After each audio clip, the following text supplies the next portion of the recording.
Everyone loves the idea of the Pax Romana. 2 centuries of peace, prosperity, and impressive aqueducts. Except this peace was funded by a business model that would make a modern venture capitalist blush. Relentless, brutal conquest. New territories meant new gold mines, new farmland, and, most importantly, new people to enslave and tax. It's a fantastic system, really, as long as you keep conquering.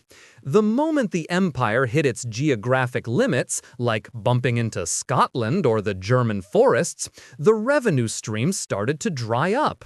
Suddenly, Rome had to figure out how to pay for a massive army and an even more massive bureaucracy without a steady supply of looted treasure.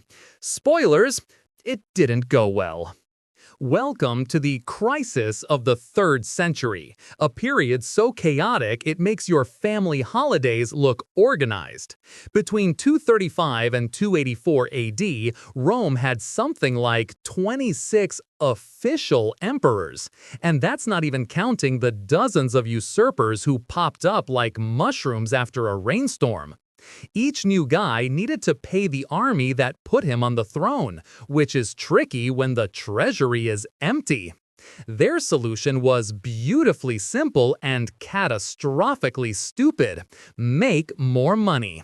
They'd take 1 silver coin, melt it down, mix it with a whole lot of cheap copper, and mint 5 coins.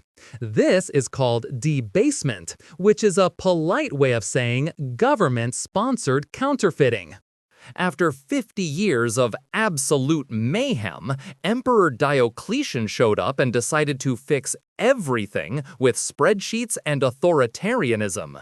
His masterpiece was the Edict on Maximum Prices in 301 AD. He set a legal price limit on over 1,000 goods and services, from wheat and eggs to haircuts and legal fees. If a merchant sold a chicken for more than the official price, the punishment was death. A wonderfully straightforward solution. The immediate result, of course, was that nobody wanted to sell anything anymore. Why risk your life selling grain at a loss when you could just hide it or sell it on the booming black market? Diocletian essentially invented the concept of going out of business to own the libs, Roman style. With coins becoming worthless trinkets, the state needed a new way to get its stuff, so they just started taking it. This was the rise of the annona, a tax system based on goods, not money. You're a farmer? Great! The state now takes a huge chunk of your grain. A blacksmith will be taking some of those swords, thanks. This created a logistical nightmare. The empire became a giant, inefficient machine for moving grain and olive oil around to feed soldiers and bureaucrats. For the small farmer, it was a death sentence. Many were forced into a new kind of serfdom, becoming coloni, tied to the land they worked for a wealthy landlord just to escape the tax collector. They basically traded freedom for survival, which is rarely a good sign for a civilization's health. Let's get specific about this currency debasement because the numbers are just wonderful. Under Emperor Nero, a denarius was about 95% pure silver, a respectable coin. By the time of Marcus Aurelius, a century later, it was down to 75%. Still not great, but usable. Then the 3rd century crisis hits. By 265 AD, the Antoninianus, the main coin, contained maybe 2% silver. It was basically a copper slug with a thin silver wash that would rub off in a week. People aren't stupid, they knew their money was junk. They started hoarding old, good coins and only spending the new garbage ones. This is Gresham's law. Bad money drives out good. And it was operating on an empire-wide scale. While small farmers were being crushed, the super-rich senatorial class found a brilliant loophole: just stop participating. The ultra-wealthy owned vast estates called latifundia, which were essentially self-sufficient micro-kingdoms. They had their own farms, blacksmiths, potters, and even their own private armies. Why go to a market in a decaying city when you can make everything you need yourself? Crucially, they had enough power and influence to just ignore the tax collectors. The state was hemorrhaging money, but the wealthiest Romans had effectively unplugged from the grid.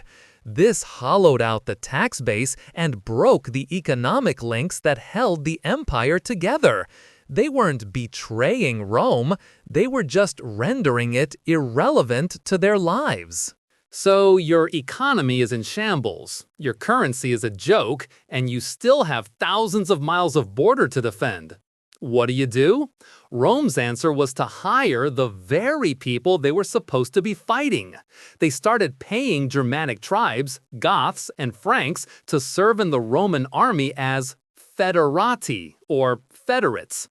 This seemed like a great deal. You get experienced warriors without having to train them from scratch. The catch is that their loyalty was primarily to their paycheck and their own tribal leaders, not to some abstract idea of Rome. And when the paycheck stopped coming, because the state was broke, these well-armed, well-trained armies already inside your borders tended to get creative. This led to fun events like the sack of Rome in 410 by the Visigoths, who were basically disgruntled former employees. The fall of Rome in 476 AD wasn't a sudden explosion. It was the end point of centuries of economic decay. By the end, the Western Roman Empire wasn't a coherent economic unit. Trade had collapsed. What was once a vibrant network of sea and road trade was now a collection of isolated, self-sufficient estates and towns bartering for necessities. You couldn't buy Egyptian grain in Britain anymore. You were lucky if you could trade your chickens for a new pot from the next village over. When the last Western Roman Empire, a teenager ironically named Romulus Augustulus, was deposed, nobody in the wider world really noticed. The system he supposedly ruled had already dissolved. The empire didn't fall, it just evaporated.